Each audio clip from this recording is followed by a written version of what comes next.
There's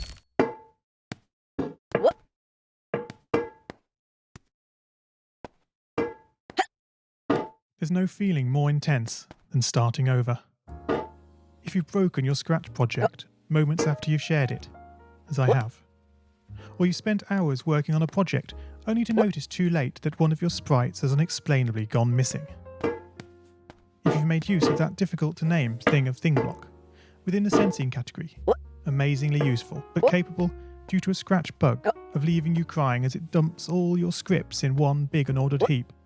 If you've made real progress coding a game over the course of the week, only to come back the next day to discover you weren't even logged in, nothing has been saving. Starting over is harder than starting up. If you're not ready for that, like if you've already had a bad day at school, then what you're about to go through may be too much. Feel free to go away and come back. I'll be here.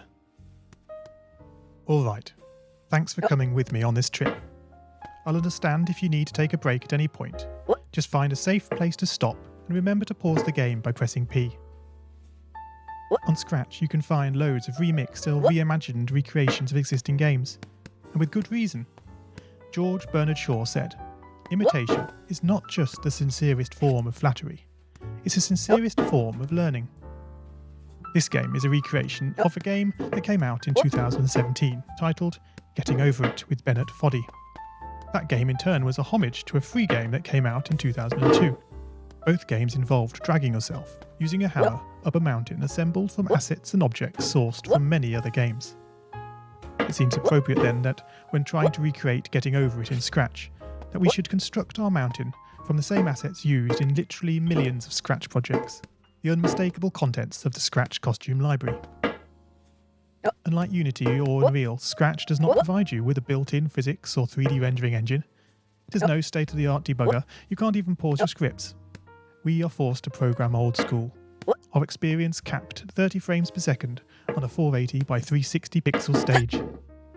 But these very restrictions force us to experiment, to think out of the box, to grow as developers as we become masters of all things Scratch. And let's not forget, what we lack in technology, we make up for in community.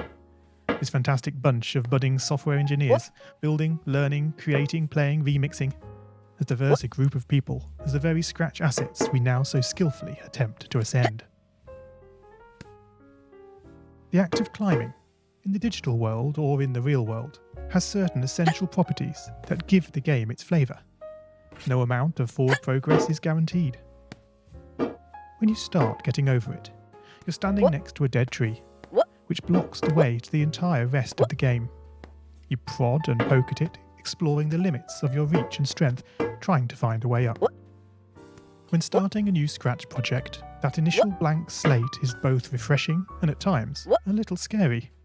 Wouldn't it be great if we could travel forward in time and review our finished projects to see how well they turned out? I certainly wish we could. The real draw of coding, what gives it that special zing, is the challenge of accomplishing something you've never done before. At this point, you don't want to fall into the trap of rushing into creating loads of content, designing all the levels, the player costumes, all the easier stuff that can be perfected later. No, before all that, you need to prod and poke that tree. That is, understanding the coding difficulties you're expecting to face and try out any ideas to solve them.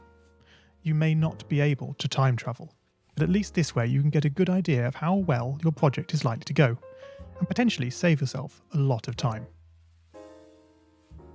This project began life a couple of months ago as 3 simple scripts: the player, hammer, and level. I spent no time on the art, just using ScratchGat and a few rectangles drawn in the sprite editor. The scripts for the player quickly mocked up in a similar fashion to those I teach